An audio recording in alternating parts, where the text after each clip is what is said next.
দুর্গা মায়ের আরেক রূপ হলো বাসন্তী। দেখো পুজো চলে এসে আজ হয়ে গেল সপ্তমী, আকাশে বাতাসে পুজো পুজো গন্ধ। আজ তো সপ্তমী, তাই সকালেই ঘটোত্তোলন হয়ে যাচ্ছে।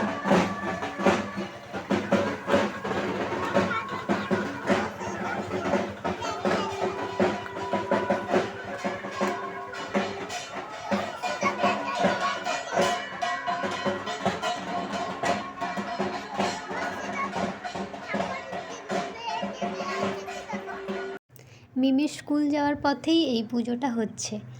ও তো প্যান্ডেল বাঁধা থেকেই একবার স্কুল যাওয়ার পথে দেখতে আসবে, আবার একবার স্কুল থেকে ফেরার পথে দেখতে আসবে। আজকেও তার ব্যতিক্রম হয়নি। জানো তো, আমাদের স্কুলের কাছেও এই বাসন্তী পুজো হতো মানে এখনও হয়। ঠাকুর দর্শন করে আমরা তো স্কুলে চলে এসেছিলাম। তারপরে এই যে মিমির দাদান চলে এসছে স্কুলের সামনে, আর মিমির জন্য তো কিছু একটা নিয়ে আসতেই হবে, তাই মিমি নিয়ে নিল এই যে বাউলি নিয়ে এসছে। এই ভালোবাসাটা সত্যি একটু অন্যরকম, তাই না? এমনটা দেখলে না আমার তো একটু হিংসে হয়। আমরা যখন স্কুলে যেতাম 2 টাকা নিয়ে যাওয়ার জন্য কত বায়না করতাম, কিন্তু আমাদেরকে দিত না। আর এখন দেখো প্রত্যেক দিন কিছু না কিছু বাজার থেকে নিয়ে আসবেই।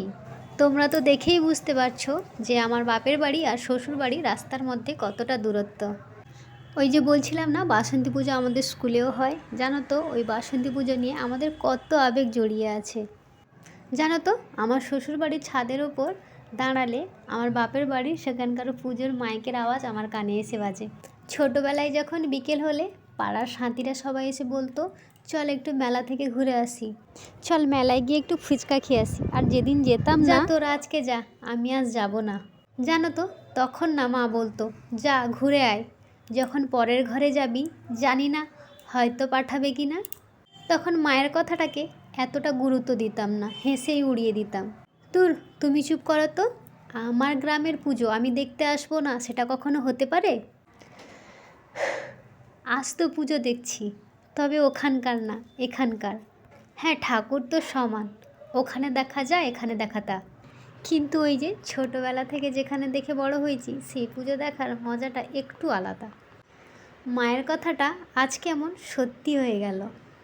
আমরা মেয়ে, বিয়ের আগে একরকম, বিয়ের পর আরেক রকম। জানো তো, সবাই বলে আমি নাকি মেয়েকে একটু বেশি লাই দিই। মেয়ে মানুষের এত লাই দেওয়ার কি আছে? হ্যাঁ, ও তো মেয়ে, তাই একটু বেশি লাই দিচ্ছি। এটাই তো ওদের সময়, কিছু না পেলে হাউমাউ করে কান্নাকাটি করবে, আর পেয়ে গেলে তক্ষুনি খুশি। আমরা বাড়ি চলে আসছিলাম, এই যে মেয়ের বায়না আমি একটু ঠাকুরের সামনে নাচ করব। আমি বললাম, যাও একটু নাচ করো।